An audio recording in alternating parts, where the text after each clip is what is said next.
Hey guys, welcome back to Maxim Automation. Today in this video, we're going to see how to record your Selenium test execution. Although we use screenshots whenever we have failures in our script to analyze what went wrong at the time of execution. We can see those captured screenshots to verify if the reason of failure is because of an application issue or script issue. But sometimes we don't get the full details in the screenshot. And then it is requested by the team or any developer to reproduce the issue. So in those cases, the recording of the automation execution benefits in debugging the issue. Now let's see how to record the test execution. So to record the tests, there are several tools available in the market, which we can utilize to record our script execution. So we'll see one of the tools today to record our test execution. And the tool which I'm going to use today is Monte Screen Recorder. To use the Monte Screen Recorder tool, we need its jar file. And to get the jar file, first of all, we need to go to the pom.xml file. And then we have to add the dependency for that tool. So you can directly download the jar file and then you can add it in your class path. Or you can add the dependency XML in your POM file. To get the dependency XML, you can go to the Maven repository and then type Monte Screen Recorder in the search box. Here you can see the Monte Screen Recorder option. Click on this option. It has only a single version available to use. Click on this to get the dependency and then copy the dependency XML. Once done, then you can go back to the POM file and paste the copied dependencies over here and save it. So this will download the jar file for Monte Recorder under Maven dependencies. And we'll use this jar file, which provides the set of libraries to record our execution sessions. Now, the next thing which you need to do is go to the libraries and create a new class. I've already created a class called Screen Recording. Under this class, I have created two functions. One is Start Recording, which will start recording the execution. And the other one is Stop Recording, to stop the recording of the execution, which uses the start and stop method of Screen Recorder class provided by the Monte Recorder. I'll push this file to the GitHub page so that you can download this screen recording class. And then you can use it on your project to record your tests. Here I have created an object of the screen recorder class available under this package. This is the constructor method of the class screen recorder. To get the details of this class and other classes of this library, you can go to the GitHub page of this screen recorder and then move to the screen recorder.java class. Here you can see the implementation of the class and the different constructors defined. So this is the first constructor, which takes a single argument of graphics configuration object. And then another constructor which expects file format, screen format, and other formats as well. If you want to specify the audio format, then you can call this constructor. And then this one takes the file folder input as well, the place where you want to generate your recorded videos. So I have used this constructor to create the object of screen recorder, as this takes the movie folder input also. The first argument is the graphical configuration object, which you can create by using the graphics configuration under the java.awt package. To get the device configuration, you can use graphics environment dot get local graphics environment dot get default screen device dot get default configuration, which returns the object of graphics configuration. Then the second argument which it expects is the object of the rectangle, which we can create by using the rectangle object under java.awt package. In a rectangle object, we need to provide the screen size, width, and height, which we can get using the dimension object.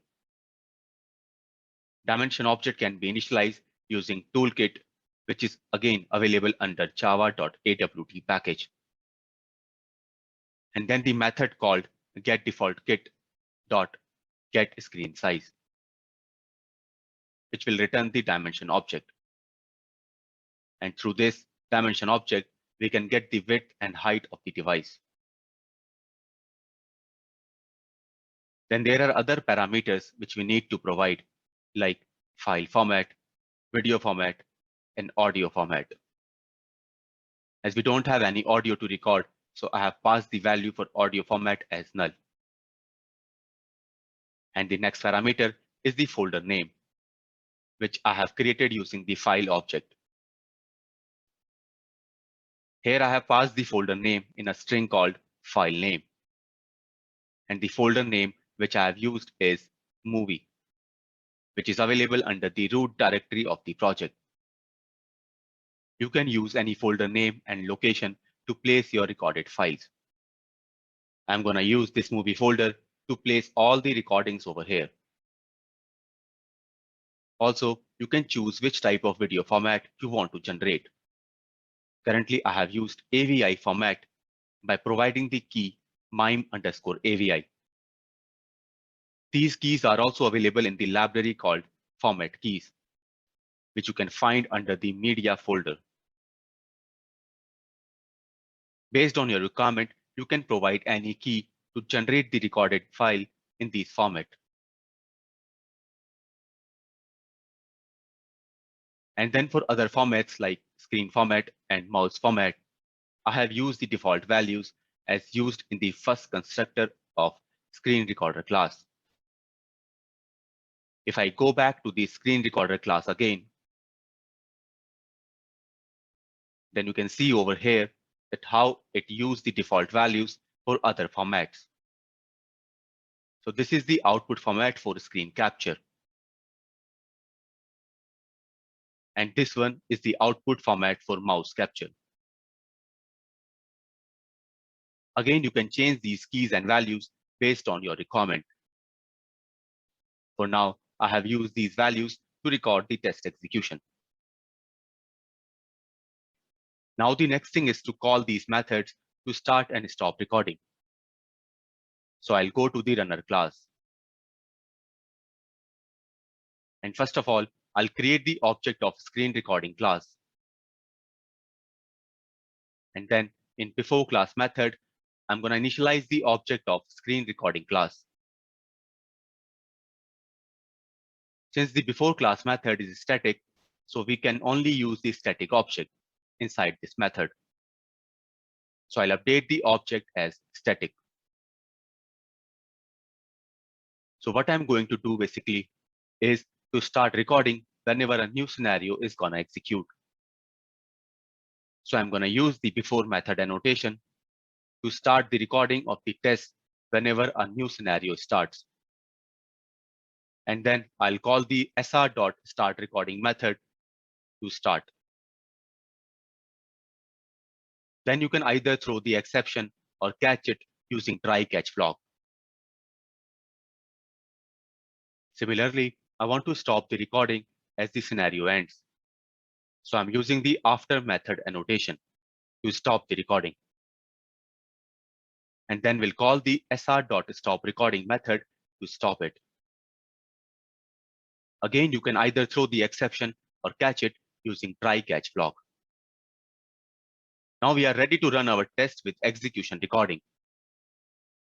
So this is the feature file which I'm going to execute. Currently, I have one scenario. So this will create one recording file of the execution. So let's run the test.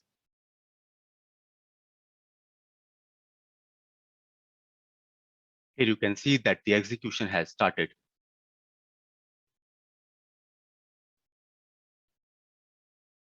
And now the test execution is complete. And if I refresh this movie folder, then we can see that the screen recording video has been generated. Let me open this file in File Explorer. And if I'll open this file, then you can see that this is the recorded session of our test execution. So currently I have executed only one test case. Let's suppose if I have multiple scenarios to run, then how the recording is gonna perform. So let me go to the feature file and I'll create a copy of the existing scenario. So now if I execute my test, then two scenarios are gonna run and we'll get two recording files, one for each scenario. Because I have started and stopped the recording in the before and after method. In case you want to create a single recording of the whole execution, then you can start and stop recording in before and after class. So execution is completed again. Let me refresh the movie folder. Here you can see that now we get two recording files, one for each scenario. So this is how you can create a recording of your test execution. Also, you can customize the recording files based on your requirement. Let's say that you want to rename the recording files based on your scenario name, feature, or method name. In that case, you need to override the methods of screen recording class. Here, if I search for create movie method, then you can see that inside this method, it creates a folder as passed in the argument. And after that, it creates the file name as screen recording with timestamp. So if you want to rename the file, then you can extend this screen recorder class and then override the method of this class, which is create movie. And after that, write your code to update the file name based on your requirement. So you can utilize this library to customize the recording file based on your requirement. Thank you for watching. Please like and subscribe to the channel. Thank you.